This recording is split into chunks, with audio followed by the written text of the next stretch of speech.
In today's video, I'm going to teach you, insert video title here.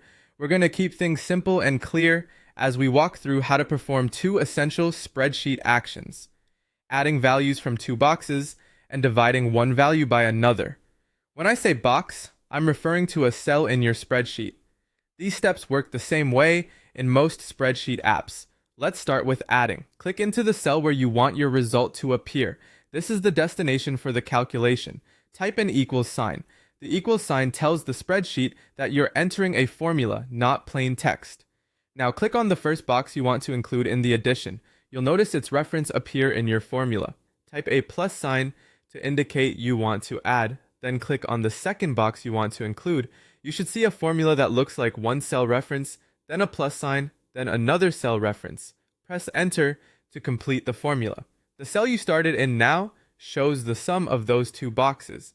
If you see the formula itself instead of a number, it usually means the equal sign was missing or the cell is formatted as text. Simply retype the equal sign at the start and press enter again.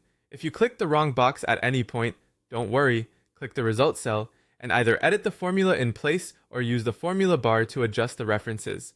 Press enter to confirm the correction. Now let's divide one value by another. Click into the cell where you want the result. Type an equals sign to begin the formula. Click the first box, which is the value you want to divide. Type a / to indicate division, then click the second box, which is the value you want to divide by. Press enter to finish. You'll now see the quotient. If an error appears, especially something related to division by 0, check that the second box isn't empty and isn't 0. You can edit the formula the same way as before if you need to adjust which boxes are referenced. As you work, remember that pressing enter commits your formula and calculates the result. If you need to review what you typed, select the result cell and look at the formula bar.